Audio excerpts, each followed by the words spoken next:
Ce pauvre lycéen est la toute dernière victime de Truck Kune. À son réveil, il se retrouve dans un monde d'isekai. Ce qu'il ne sait pas encore, c'est qu'il possède une caractéristique cachée qui le rend immortel. L'histoire commence dans un monde médiéval où Ryo, le lycéen, est allongé dans une cabane vide. Il n'y a pas de meubles, à l'exception de 2 livres et d'un couteau posé sur la table. Il se lève, ignore les objets et sort prendre un peu d'air frais. Tout autour de lui, il ne voit que de hautes montagnes de tous les côtés. Il observe ses propres mains et récite le sortilège. Eau apparaît, faisant apparaître magiquement une petite quantité d'eau qui éclabousse sa paume. Tout cela a commencé il y a quelques jours, lorsque Ryo s'est soudainement retrouvé dans un vide blanc. Alors qu'il essayait de comprendre où il se trouvait, un ange est apparu, lisant ses pensées et lui a assuré que cet endroit n'était pas l'au-delà. L'ange s'est montré heureux de recevoir enfin une visite après tant de temps, mais aussi triste d'informer Ryo qu'il était mort dans son monde d'origine, renversé par Truck-kun. Ryo, déjà conscient de sa mort, a rapidement conclu qu'il allait se réincarner et a demandé à l'ange, qu'il a décidé d'appeler Miguel, ce qu'il devait faire dans sa prochaine vie. Miguel lui a simplement conseillé de vivre comme il le souhaite. Ryo exprime alors son désir d'avoir une vie lente et ennuyeuse. Après avoir reçu la bénédiction de Miguel, il se prépare à être réincarné dans le monde magique connu sous le nom de Phi. Avant de partir, Miguel explique quelque chose à propos de ce nouveau monde. Selon lui, seulement 20% de la population de Phi est capable d'utiliser la magie. Dans le cas de Ryo, il pourra également l'utiliser, étant plus compatible avec l'élément eau, justement parce qu'il a demandé une vie paisible. Miguel le transporte alors jusqu'à la forêt de Rondo, où il vivra seul dans une petite cabane. L'ange avait déjà préparé 2 mois de nourriture stockée dans une maison de glace à proximité. À l'intérieur de la cabane, Miguel a laissé 2 livres, l'un sur le monde et l'autre sur la magie. Ce n'est qu'après avoir lu les livres que Ryo apprend à invoquer de l'eau à partir de rien. Pour l'instant, il n'a pas à s'inquiéter des monstres de la forêt, car Miguel a érigé une barrière magique autour de la maison. Ryo s'exerce à nouveau à la magie de l'eau et parvient à créer une sphère liquide rien qu'en y pensant, sans avoir besoin de réciter la formule, ce qui est plutôt pratique pour le protagoniste. Grâce à cette capacité, il remplit la baignoire d'eau fraîche, même si techniquement l'eau est sortie de lui, ce qui semble un peu dégoûtant. L'eau est glacée, alors il doit trouver un moyen de la réchauffer. Il essaie d'allumer un feu en utilisant la technique la plus primitive et inefficace qu'il connaisse, mais après plusieurs tentatives infructueuses, il abandonne et pense à résoudre cela avec de la magie. Il applique ses connaissances en chimie de sa vie antérieure pour séparer l'hydrogène de l'oxygène, ce qui fait que l'eau se cristallise et se transforme en glace. Avec cette glace, il parvient à concentrer les rayons du soleil comme avec une loupe et finit ainsi par générer du feu. Grâce à cela, Ryo chauffe l'eau et prend un long bain relaxant. Pendant le bain, il clarifie ses pensées et se rend compte qu'il pourrait tout simplement générer de l'eau chaude avec de la magie, en appliquant le processus inverse de celui qu'il a utilisé pour former la glace, mais il remet ça à plus tard. Pour l'instant, il va dîner. En mangeant, il se rend compte qu'il devra bientôt chasser, car les réserves de nourriture vont s'épuiser. Cependant, il hésite, car il sait que, s'il s'aventure dans la forêt, il rencontrera des monstres qu'il ne pourra pas vaincre avec le petit couteau laissé par Miguel. Cela signifie qu'il doit maintenant apprendre des sorts offensifs. Le lendemain, Ryo commence à travailler sur son premier sort d'attaque, la sphère d'eau. Cependant, celle-ci n'inflige aucun dégât à l'arbre qui lui sert de cible. Il modifie alors le sort, rétrécissant la sphère jusqu'à ce qu'elle ait la taille d'une flèche. Après des heures de pratique, il parvient à débloquer une forme basique du sort jet d'eau qui, pour être honnête, ne cause toujours aucun dégât à l'arbre. Le lendemain, il décide d'améliorer sa magie de glace, puisque celle d'eau ne s'est pas révélée efficace en combat. Il essaie de créer un cristal de glace avec précaution, mais il n'arrive pas à le faire léviter, car projeter de la glace est bien plus difficile que de manipuler de l'eau. Malgré tout, après plusieurs heures d'entraînement, Ryo parvient enfin à invoquer plusieurs cristaux en même temps, mais il est toujours incapable de les lancer comme des projectiles contre l'arbre. Après plusieurs jours d'essais et d'erreurs, il maîtrise la capacité de former des cristaux de glace instantanément, bien qu'il n'ait toujours pas assez de puissance pour utiliser la lumière de façon offensive. Malgré tout, comme le temps presse, Rio décide d'improviser. Il utilise le cristal de glace comme pointe de lance et s'enfonce dans la forêt. Près de la rive d'une rivière, il trouve du quartz, ce qui le soulage, car il pourra désormais générer du feu même s'il épuise toute sa mana. Il part cueillir quelques herbes médicinales, mais il est rapidement attaqué par un monstre appelé sanglier inférieur, qui le considère comme une proie facile. Le sanglier fonce droit sur lui et Rio, paralysé par la peur, n'arrive pas à bouger les pieds, manquant de peu de mettre fin à sa courte aventure dans le monde de Fi. Mais, à la dernière seconde, la pensée de mourir à nouveau donne à Rio la force de sauter et d'échapper au danger. Cette fois, il utilise la magie à son avantage, rendant le sol glissant en le transformant en glace, ce qui fait que le sanglier glisse et perd l'équilibre. Rapidement, Rio crée plusieurs pics de glace devant l'animal, qui finit par être transpercé jusqu'à la mort. Le dicton « Au grand mot les grands remèdes » lui va parfaitement, puisqu'il parvient à lancer de la magie d'eau dans le feu de l'action. C'était une tentative admirable, mais il est encore loin d'être vraiment bon. De retour à la cabane, il prend le compendium des monstres et commence à étudier. Il ne tarde pas à découvrir que les sangliers inférieurs sont les plus faibles de tous les monstres. Cela le pousse à repenser à ce qu'il pourrait rencontrer dehors, car sa vie tranquille n'est peut-être pas si paisible que ça. Il continue à lire le livre et arrive à la page sur les dragons. La seule chose que le livre indique, c'est que si jamais on en croise un, il faut courir. Mais cela ne va pas vraiment le sauver. Il mourra probablement de toute façon, mais il doit quand même essayer. La page suivante parle d'un monstre appelé Akuna. Pour celui-là, même courir ne sert à rien. Il ne reste plus qu'à prier pour ne jamais en croiser un. Le livre n'offre pas beaucoup de réconfort, mais il continue à étudier. On s'attendait à ce qu'il soit démotivé après sa première rencontre avec le monstre, mais un garçon ne peut pas rester enfermé chez lui pour toujours. Alors, le lendemain, il se prépare et sort à nouveau. La journée commence bien, il trouve un arbre avec des fruits. Dès la première bouchée, il sent que tout le stress de la veille en valait la peine. Le goût est merveilleux. Cependant, le soulagement ne dure pas longtemps, car un faucon assassin surgit de nulle part et le plaque au sol. Il se rend compte immédiatement que l'oiseau est plus fort que lui et qu'il n'a aucune chance de le vaincre. Le faucon utilise une magie de l'air invisible, contre laquelle il ne peut rien faire. Rio se souvient du conseil du livre et commence à courir. Mais comment quelqu'un peut-il échapper à un oiseau? En réalisant qu'il est acculé, il décide de s'arrêter et de se battre. Il utilise sa magie de glace pour emprisonner le faucon. Pensant que la créature est morte, il s'approche, mais l'oiseau brise la glace et se libère, bien qu'avec un œil blessé. Constatant que Rio est plus fort qu'avant, le faucon décide de battre en retraite. Rio s'effondre au sol, soulagé, et se plaint que cette vie tranquille qu'il avait demandée n'a rien de paisible. Quand il essaie de rentrer chez lui, il se rend compte qu'il s'est perdu après avoir tant couru pendant l'attaque. Alors qu'il tente de s'orienter dans la forêt, quelque chose l'effraie. Il aperçoit un Dulahan, une créature sans tête, de la fumée s'échappant de son cou, en train de s'occuper de son cheval. D'une manière ou d'une autre, il parvient à retrouver le chemin du retour. Avec le temps, il continue de s'entraîner. Il affronte plusieurs monstres, pêche, perfectionne sa magie de glace jusqu'au point où elle peut trancher une montagne. Il continue de devenir plus fort et, à ce stade, il commence déjà à s'adapter à sa nouvelle vie. Mais chaque nuit, il retourne à l'endroit où il a vu le Dulahan pour l'affronter. Pas parce qu'il veut gagner, mais peut-être parce qu'il sent que ses combats le rendent plus fort.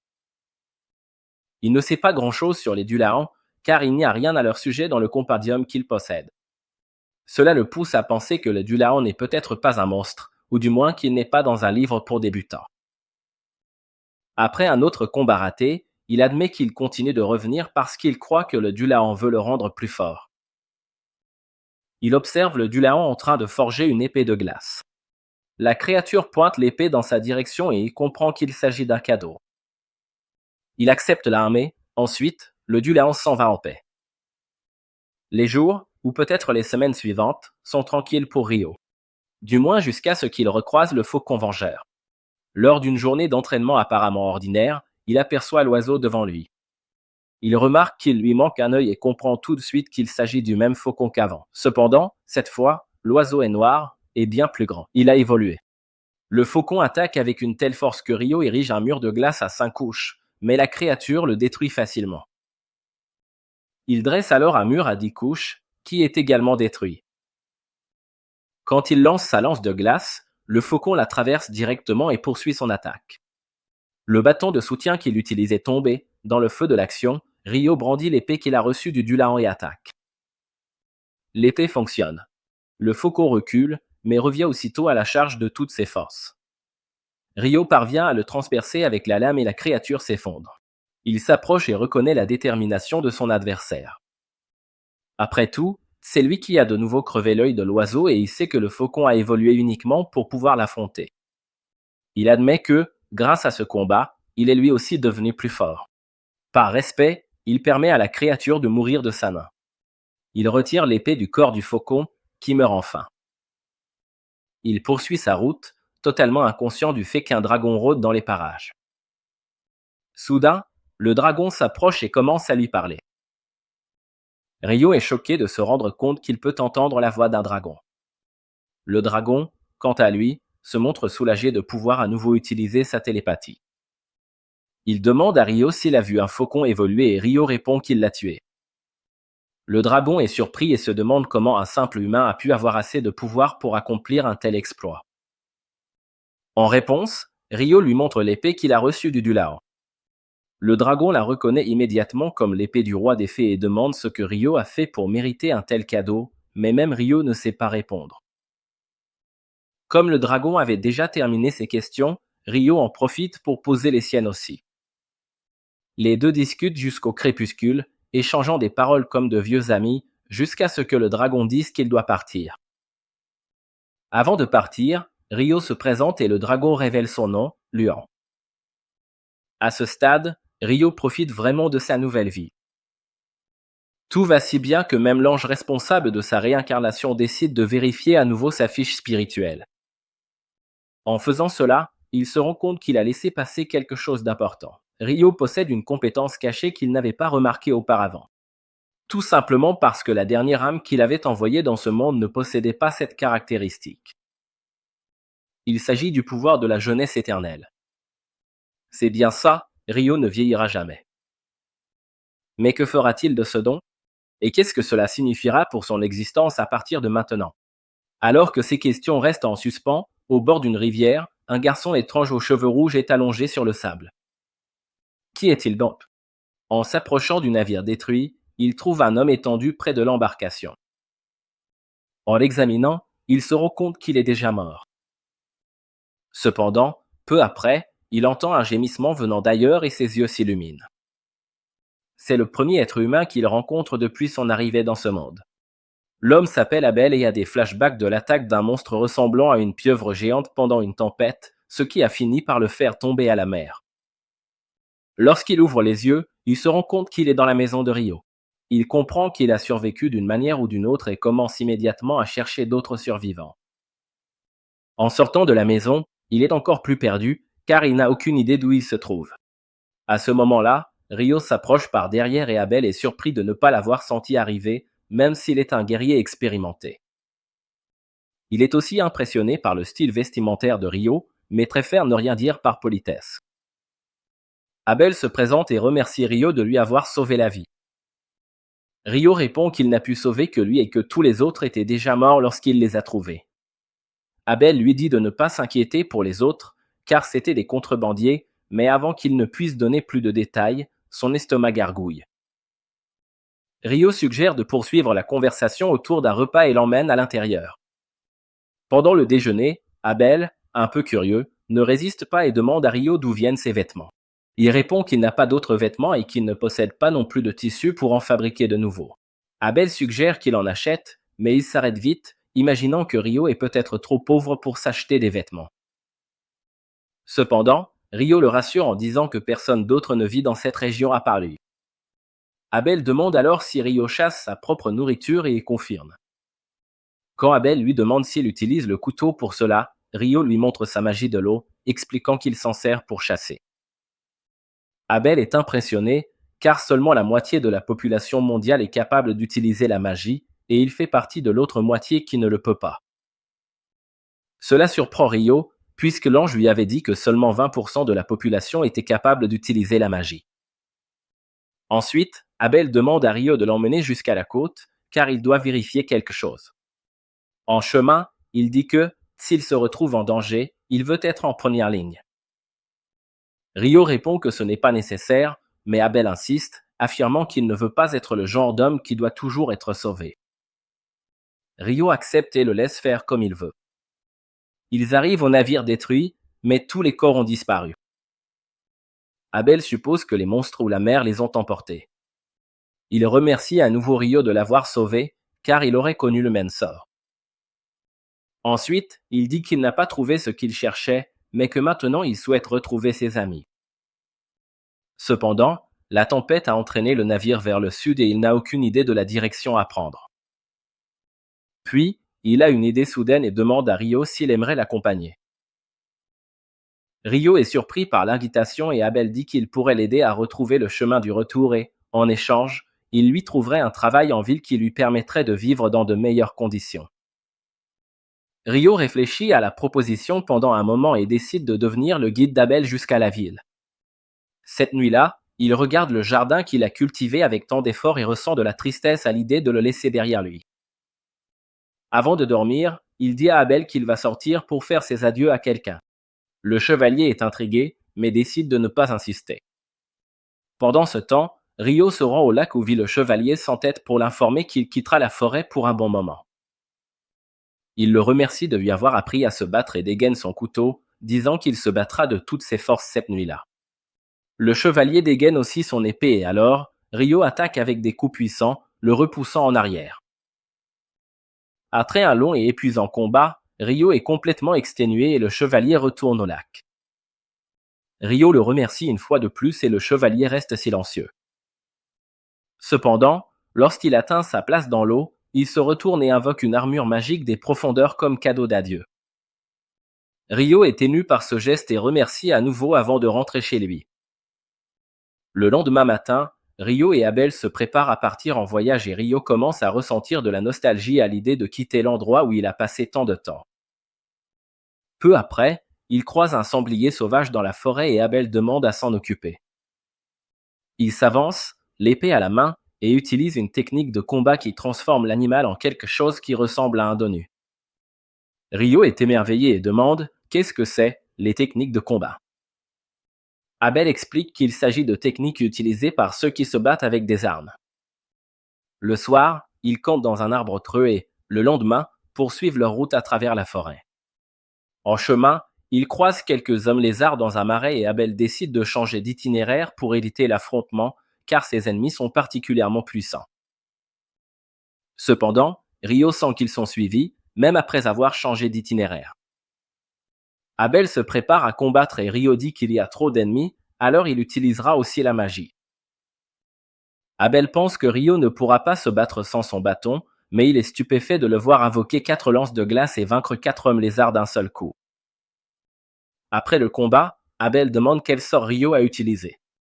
Rio répond que ce n'est qu'une simple lance de glace, mais Abel dit que ses amis mages du vent ne peuvent lancer qu'une attaque à la fois, alors que lui en a lancé 4 d'un coup. Rio affirme que cela doit être une imitation de la magie du vent, car c'est normal en magie de l'eau. Abel décide de ne pas trop y penser et dit qu'ils devraient poursuivre leur voyage. Mais avant cela, Rio crée 2 verres de glace et les remplit d'eau invoquée magiquement. Abel remarque que Rio a utilisé une invocation différente de celle qu'il avait utilisée auparavant et le confronte, mais Rio esquive en disant qu'il a probablement mal entendu la dernière fois. Peu après, Abel donne une pièce à Rio, et ce dernier, tout excité, dit que c'est la première fois qu'il voit de l'argent de sa vie. Abel est complètement stupéfait, il se doutait bien que Rio était pauvre, mais pas au point de n'avoir jamais vu une pièce de monnaie. Il décide alors de lui expliquer un peu le monde, en commençant par les 3 principales nations des plaines centrales, le royaume de Naïkli, l'Empire d'Eb et la Fédération Randall.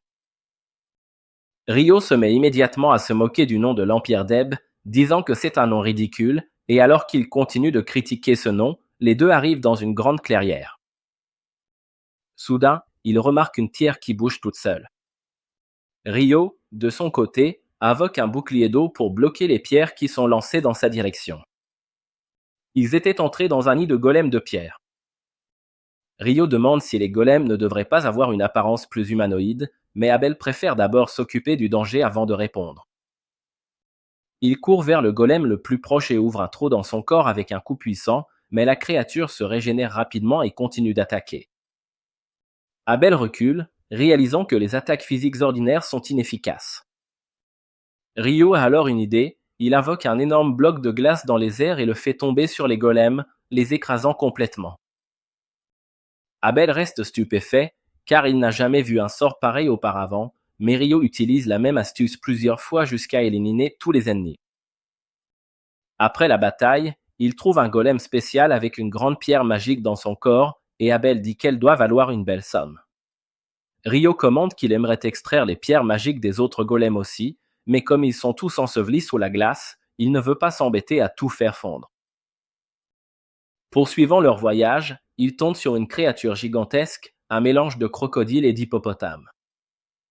Abel dit que c'est un behemoth, un monstre extrêmement rare et puissant qu'il n'a jamais vu de sa vie. Rio demande s'il devrait le chasser, mais Abel répond que ce serait impossible. À ce moment-là, quelques wyverns apparaissent dans le ciel et Rio s'enthousiasme, espérant assister à un combat entre monstres. Bientôt, les wyverns commencent à lancer des pierres magiques sur le behemoth, mais celui-ci ne fait que rugir, annulant la magie et faisant tomber les wyverns du ciel. Rio commente que le behemoth a probablement utilisé une capacité d'annulation de magie. Plus tard, pendant le dîner, Abel demande à Rio plus de détails sur cette capacité, car il n'avait entendu parler que de pièges magiques dans les donjons qui pouvaient annuler les sorts. Rio s'enthousiasme en entendant parler de donjons et Abel mentionne qu'il y en a un dans la ville de Lune, leur destination finale. Rio s'énerve de ne pas avoir été informé de cela plus tôt et demande à Abel s'il cache d'autres informations. En réponse, Abel lui demande s'il connaît au moins les nains et les elfes, et Rio lui demande de tout lui expliquer. Quelques jours plus tard, ils arrivent à une chaîne de montagnes et Rio affirme qu'après avoir traversé les montagnes, ils trouveront un village humain. Abel lui demande comment il peut en être aussi sûr, et Rio se demande s'il doit révéler qu'il a rencontré un dragon qui lui a beaucoup appris sur le monde. Finalement, il décide de garder cela secret, disant que c'est un savoir qui dépasse la compréhension humaine. Peu après, ils entendent un bruit étrange et se préparent à se battre. Un monstre immense appelé Griffon apparaît en volant dans le ciel et les deux paniquent. Abel commence à faire une crise d'angoisse, mais Rio règle rapidement la situation en lançant un morceau de viande en l'air. Abel l'imite et le Griffon avale les deux morceaux avant de s'envoler au loin. Les deux poussent un soupir de soulagement et reconnaissent qu'ils auraient été tués rapidement s'ils avaient essayé de se battre. En poursuivant leur route, Abel fait remarquer qu'aucun humain n'a vu un behemoth ou un griffon depuis 100 ans, et que les hautes montagnes les empêchent probablement d'atteindre les colonies humaines. Cela rappelle à Rio que les wyverns qui ont affronté le behemoth venaient du nord, ce qui signifie que leur nid est tout proche. Et il avait raison, car il tombe bientôt sur quelques wyverns en train de se nourrir d'une créature. Rio veut se battre, mais Abel prévient qu'il faudrait au moins une vingtaine d'aventuriers expérimentés pour affronter des monstres de ce niveau. Rio dit qu'il sera inévitable de les affronter un jour et demande à Abel s'il pourrait les vaincre en combat rapproché si leurs ailes étaient immobilisées. Abel répond que oui, et Rio sort immédiatement de la cachette et commence à réciter une fausse incantation élaborée uniquement pour invoquer 4 lances de glace qui transpercent les ailes des wyverns. Abel en profite pour les tuer avec précision, mais 2 autres wyverns apparaissent alors. Rio les immobilise à nouveau, cette fois avec des lances de glace, sans même utiliser d'incantation, ce qui rend Abel méfiant. Quoi qu'il en soit, ils parviennent à vaincre les wyverns et à récupérer leurs pierres magiques. Après cela, ils poursuivent leur voyage vers le nord, mais c'est là que la vidéo se termine. N'oubliez pas de liker et de vous abonner à la chaîne. Rio et Abel ont poursuivi leur périple tout en discutant s'ils devaient ou non prendre le risque de croiser à nouveau des wyverns. Alors que Rio ne voyait aucun inconvénient à combattre ces bêtes monstrueuses, Abel, lui, ne voulait absolument pas affronter un danger de ce niveau. Malgré tout, il était content que Rio ait affronté les wyverns auparavant, car maintenant ils avaient tous les deux un sac rempli de pierres magiques qu'ils pourraient échanger contre une belle somme d'argent. Après avoir traversé une région au nord, ils aperçurent au loin un sentier étroit, ce qui indiquait la proximité d'une ville s'ils continuaient sur cette route. Abel regarda autour de lui et remarqua que la route menait vers une montagne gigantesque à l'est, ressemblant à l'Everest lui-même. C'est pourquoi il suggéra qu'ils marchent vers l'ouest. Malgré cela, Abel reconnut les montagnes enneigées à l'est, mais il ne partagea pas cette information avec Rio. Il se contenta d'informer que, en suivant ce chemin, ils arriveraient à la ville de Kiad. Rio s'enthousiasma à la nouvelle et commenta à quel point il avait envie de dormir dans un vrai lit. Abel fut surpris de constater que Rio était du genre à aimer se détendre, car il l'avait toujours imaginé comme un homme des cavernes qui ne pensait qu'à combattre des monstres. Quoi qu'il en soit, il commença à raconter à Rio ce qu'il devrait faire en arrivant à Kiad, y compris goûter à la cuisine locale qui, selon Abel, était extrêmement savoureuse. Il ne fallut pas longtemps avant que les deux amis n'arrivent en ville et, une fois sur place, ils entrèrent dans un restaurant local pour manger. Là, Abel expliqua à Rio comment fonctionnaient les guildes d'aventuriers et lui conseilla de s'inscrire, puisqu'il était très fort. Selon lui, la carte de la guilde servait aussi de pièce d'identité et, avec elle, Rio pourrait entrer partout dans le pays sans payer de taxes. L'idée plut à Rio, surtout parce que, ce jour-là, Abel avait dû payer une pièce d'argent aux gardes pour qu'il puisse entrer. Abel mentionna encore un autre avantage à s'inscrire à la guilde, il serait possible de vendre des pierres magiques et des parties de monstres. Cependant, il précisa que pour vraiment profiter de ce genre de ressources, Rio devrait devenir alchimiste. En tant qu'amateur de chimie, Rio s'intéressa immédiatement à l'alchimie et commença à envisager sérieusement de devenir aventurier. La serveuse servit du riz au curry et Rio fut sincèrement surpris de découvrir que ce monde possédait aussi des plats génériques comme ceux de sa vie précédente. Il murmura pour lui-même que, dans les animes isekai classiques, le protagoniste souffre généralement beaucoup avant de réussir à recréer des plats de son monde d'origine. Et comme le curry existait déjà dans le monde de Fey, Rio considéra cela comme une véritable bénédiction.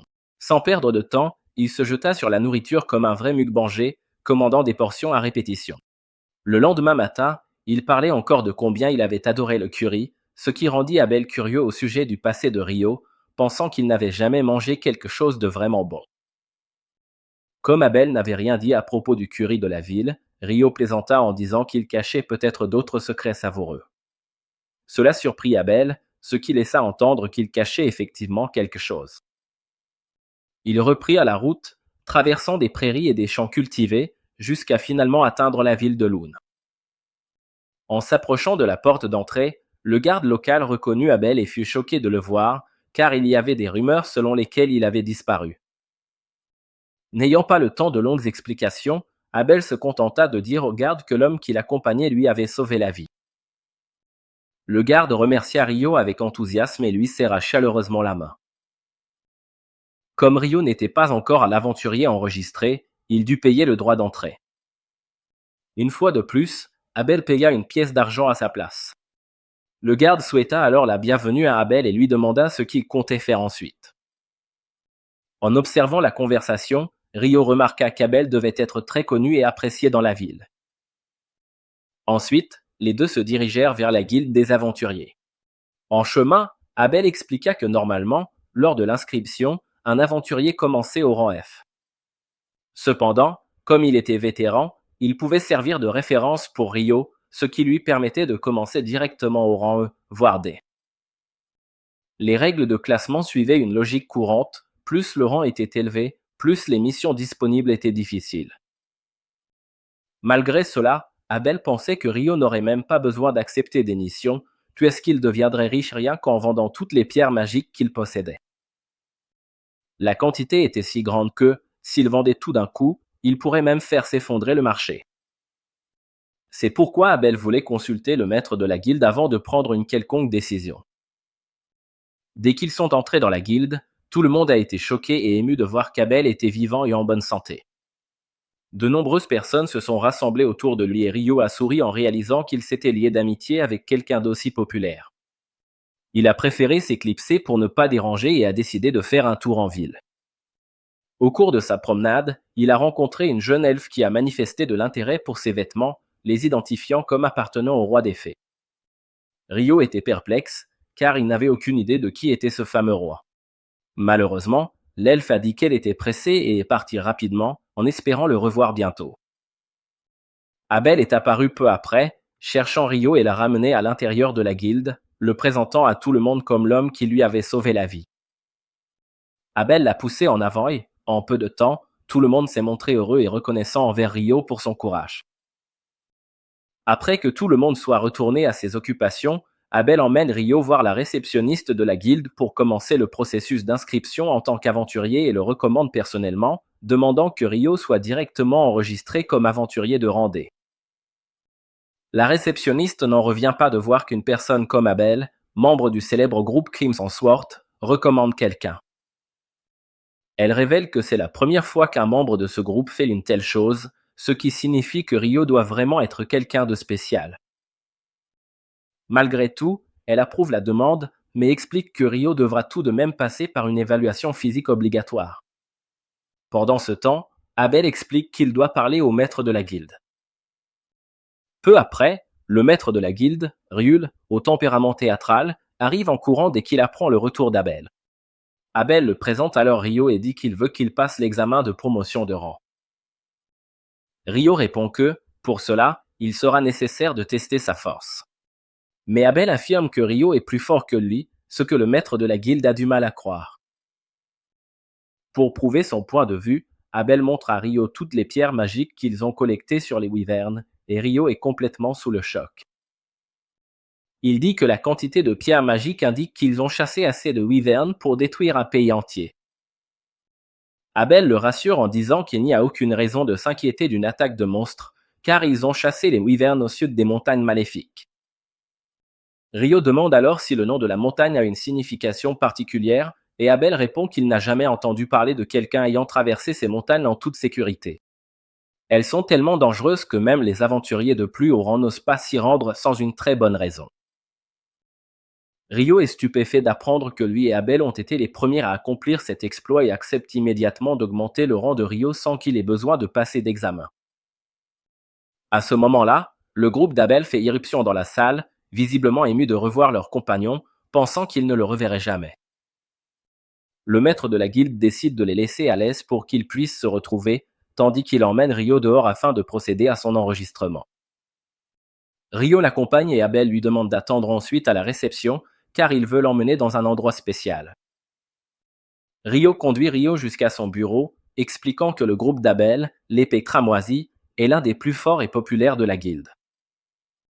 Rio ne semble pas surpris, mais il se demande s'il mérite vraiment de commencer directement en tant qu'aventurier de randée. Rio répond alors qu'il connaît bien le talent d'Abel, mais il sait qu'il ne pourrait pas vaincre un wyvern tout seul. Cela le fait croire que Rio a joué un rôle essentiel dans le combat, ce qui justifie son rang initial.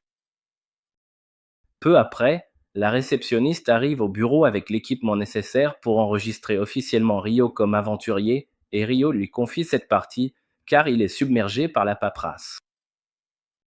La réceptionniste, nommée Nena, se présente et commence l'entretien de base.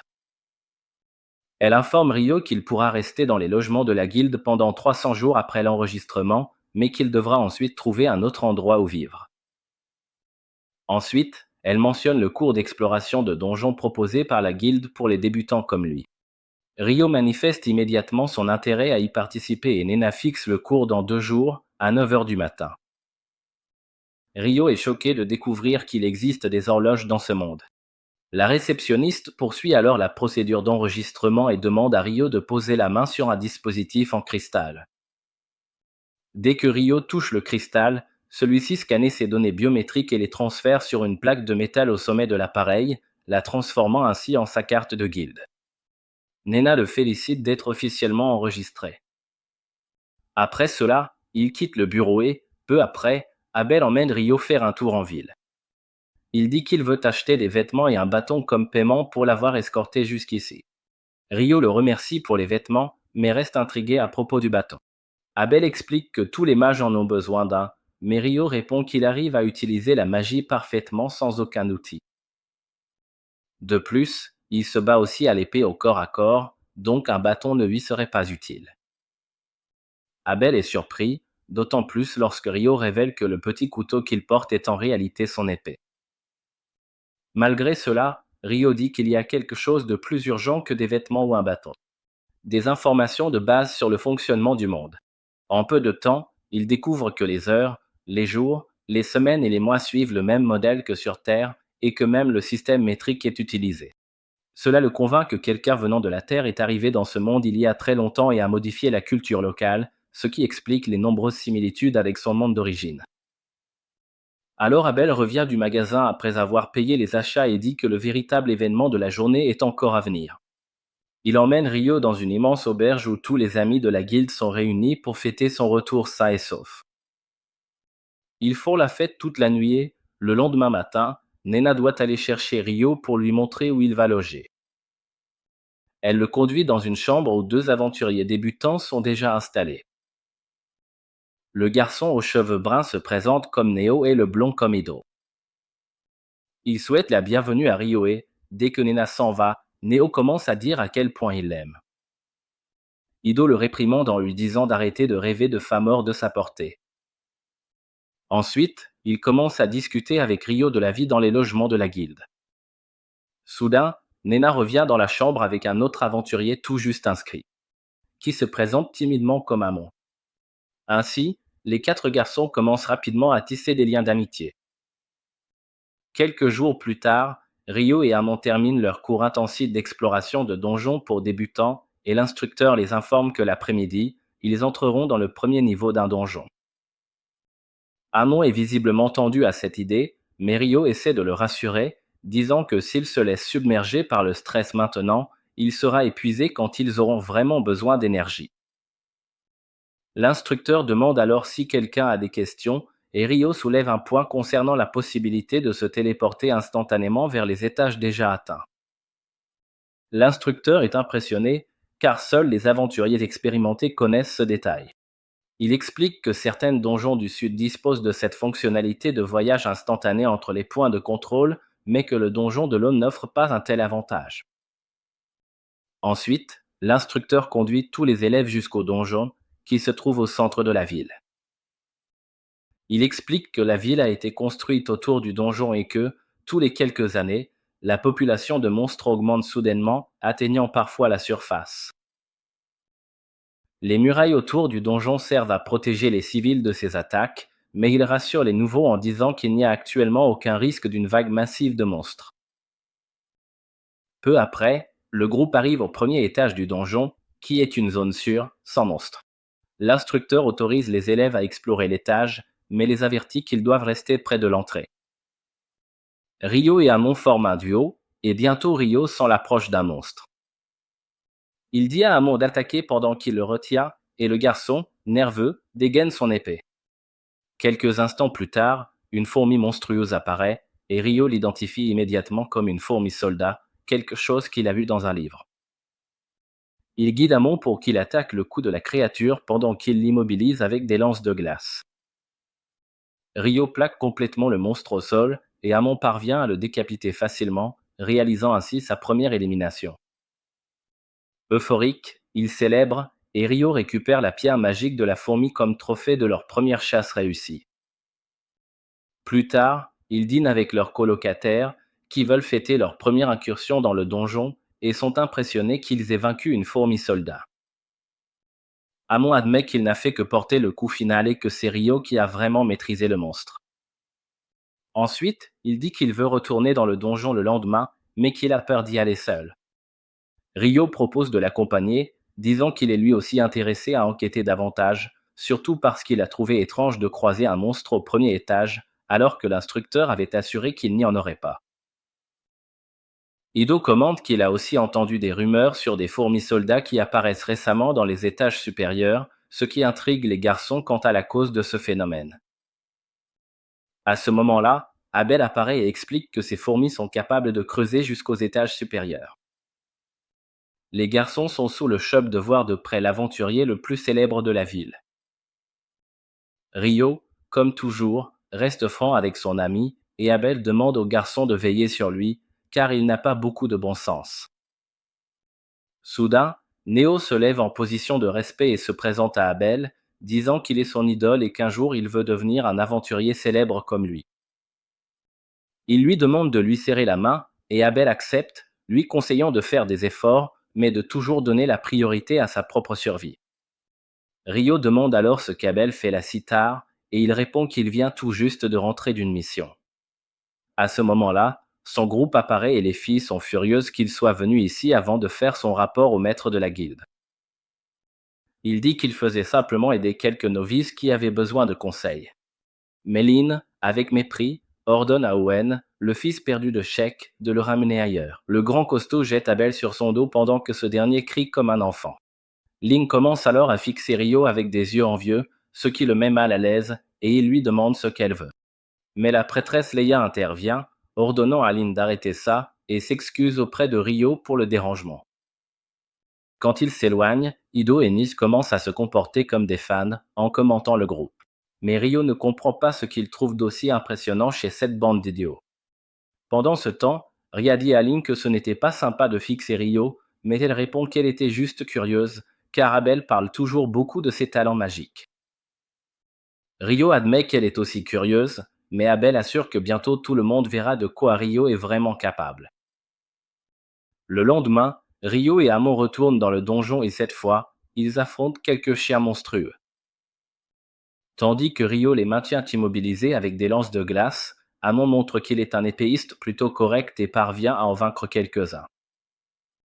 Pendant la pause après le combat, Rio commente que le style de combat à l'épée d'Amon lui rappelle celui d'Abel.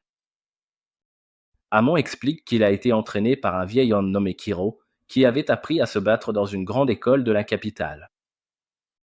Rio suppose qu'Abel a également appris dans cette même école et voit un grand potentiel en Amon pour devenir encore plus fort. Amon est impressionné par les connaissances de Rio en combat à l'épée, même s'il est un mage.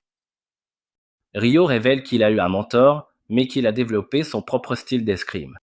Il commente que le style d'Amon est épuisant, mais sûr, et qu'il lui suffit d'améliorer son endurance.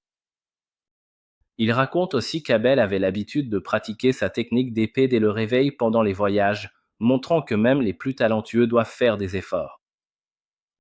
Amon se sent motivé par cela et décide de s'entraîner davantage pour devenir plus fort, ce qui satisfait Rio. Le lendemain, Rio visite la bibliothèque de la ville et est surpris par la taille de l'endroit. Il demande à la bibliothécaire de l'emmener à la section d'alchimie et elle le conduit jusqu'à la partie réservée aux débutants. Cependant, il y a tellement d'options qu'il se sent dépassé et décide de faire une pause à l'extérieur. Soudain, la ville s'assombrit à cause d'une éclipse solaire totale et Rio observe le phénomène directement, sans protection pour les yeux, comme son oncle qui a fini aveugle. Une seconde plus tard, il se rend compte que quelque chose ne va pas. Toutes les personnes autour de lui ont disparu, et même l'atmosphère est différente. Soudain, il sent une attaque venir de derrière et réagit à temps, bloquant une puissante rafale de feu avec un mur de glace. Il essaie de comprendre qui l'a attaqué et aperçoit une démone s'approcher d'un pas menaçant, comme si elle venait tout droit de GTA 4. Elle semble s'amuser en voyant un humain sur son territoire et décide de se divertir en le battant. Rio comprend qu'il est face à un démon et il est certain que c'est la créature la plus puissante qu'il ait jamais vue dans ce monde. Il pense à fuir, mais il sent que peu importe ce qu'il tente, il ne pourra pas s'échapper de cet endroit étrange. Alors, il décide de se battre. Il invoque immédiatement des dizaines de boucliers de glace avant que la démone n'attaque, bloquant ainsi sa tempête de feu. L'ennemi change brusquement de tactique et lance un projectile invisible de vent qui transperce les boucliers, mais il est arrêté par l'armure de Rio. La démone est surprise qu'une armure humaine puisse bloquer son attaque, jusqu'à ce qu'elle remarque qu'il porte le manteau du roi des fées. Cela lui fait comprendre qu'il est un mage puissant, digne de respect. Elle décide alors d'utiliser son épée au lieu de la magie. Rio dégaine aussi son épée de glace et bloque le coup. Il garde une posture défensive tandis que la démone le presse, se déplaçant bien plus vite qu'il ne peut suivre. De justesse, il évite un coup fatal au visage. Il décide alors de contre-attaquer, lançant des centaines de lances de glace. Mais la démone esquive toutes les attaques, distraite et sans se rendre compte que l'éclipse est sur le point de se terminer. Ryo remarque qu'elle utilise de la magie du vent pour augmenter sa vitesse et, au moment où elle saute pour porter le coup final, il parvient à le bloquer facilement. Malgré sa rapidité, ses attaques sont inférieures à celles du chevalier sans tête qu'il a entraîné. La démone est surprise par ses compétences et lui demande qui il est, puisqu'il possède à la fois la cape et l'épée du roi des fées. Elle crée une boule de feu pour l'attaquer, mais Ryo l'annule immédiatement avec une lance de glace. Agacée, elle décide de le tuer sur le champ, réalisant qu'il pourrait devenir un problème si le combat s'éternise. Elle lance alors des attaques plus féroces, mais Ryo se défend avec assurance. À un certain moment, il trouve une ouverture et contre-attaque, faisant perdre l'équilibre à la démone. C'était le moment que Ryo attendait. Il lance une nouvelle salve de lance de glace. La démone crée un mur de feu pour se protéger, mais lorsque l'intensité des attaques augmente, elle érige des murailles de pierre autour d'elle. Ryo change de stratégie, utilisant des jets d'eau à haute pression pour traverser la pierre et blesser la démone. Elle est surprise de constater que les attaques lui ont infligé des dégâts. Mais, heureusement pour elle, Ryo attaquait à l'aveugle à cause de la fumée. Décidé à en finir avec le combat, il avance pour porter le coup final, mais la démone saute dans sa direction et bloque l'attaque. Lors de l'affrontement aérien, Ryo remarque que ses blessures guérissent rapidement. Cette distraction lui permet de le projeter contre un immeuble. Alors qu'elle s'apprête à lancer une attaque finale, elle remarque des gouttes d'eau tombant du ciel. Intriguée, elle sent une des gouttes sur son visage et pousse un cri de douleur en découvrant que l'eau est plus chaude que le point d'ébullition. Désespérée, elle se couvre d'une sphère de pierre pour se protéger de la pluie brûlante pendant que Ryo redescend sur le champ de bataille. Soudain, la femme démon libère une puissante magie de flamme, faisant exploser tout autour d'elle. Elle s'avance vers Ryo d'un air menaçant, mais à ce moment-là, l'éclipse touche presque à sa fin et son épée commence à se désintégrer dès que la lumière du soleil la touche. La démoniste commande qu'ils ne pourront pas terminer le combat cette fois-ci et Ryo, agacé, lui dit de disparaître tout de suite. Léonore n'est pas dérangée par son ton grossier et se présente, demandant le nom de Ryo. Il révèle son nom, tout en précisant clairement qu'il ne veut rien savoir d'une démone. Léonore est surprise de constater qu'il connaît déjà les démons et regrette de s'être amusé pendant le combat au lieu de l'avoir éliminé pour de bon. Elle affirme alors qu'ils se battront à nouveau à l'avenir, mais qu'il est possible qu'un autre démon le trouve avant cela. Elle lui dit de ne pas mourir pour qui que ce soit, car la prochaine fois, elle sera bien plus forte et finira le travail de ses propres mains. Ryo est choqué par cette déclaration, mais l'éclipse prend bientôt fin et tout redevient normal, sans laisser de traces du combat qui venait d'avoir lieu. Se sentant étrange et troublé, Ryo décide d'acheter quelques livres puis d'aller se reposer. Il va d'abord à la banque pour retirer l'argent qu'il a obtenu en vendant les pierres magiques d'Ivan, puis il passe au dortoir pour voir ses amis. En remarquant qu'ils ne sont pas dans la chambre, il se prépare à partir, mais finit par les trouver en train de se faire intimider par d'autres aventuriers. Mille et Ido accusent Ryo d'être un lâche pour avoir attaqué les brutes alors qu'elles étaient blessées, mais le chef du groupe, Dan, réplique en disant que les monstres tentent des embuscades de la même façon dans le donjon et qu'ils mourront s'ils n'apprennent pas à gérer cela. Soudainement, les sbires de Dan sont mis KO parce que Ryo les a attaqués par derrière. Il acquiesce alors à Dan, disant qu'il a raison, mais qu'il devrait suivre ses propres conseils de temps en temps. Ensuite, il demande à Dan s'il est prêt à fuir maintenant que ses amis sont tombés. Dan essaie de le frapper avec un coup de poing, mais Ryo esquive facilement et frappe le ventre du garçon avec le pommeau de son épée, le faisant vomir son petit déjeuner. Après cela, Ryo va soigner les amis, disant qu'ils doivent améliorer leur endurance pour qu'aucun idiot ne puisse encore les prendre par surprise. Mais avant cela, il recommande à tout le monde de se reposer et de récupérer. Il se dirige ensuite vers les bains publics, où le prêtre Ido soigne la blessure que Ryo a reçue de la balle de vent. Tout le monde est curieux de savoir qui a bien pu blesser quelqu'un d'aussi fort que lui, mais Ryo décide de ne rien dire à propos de la démone pour l'instant, car le plus important à ce moment-là était de se détendre. Et c'est là que la vidéo se termine.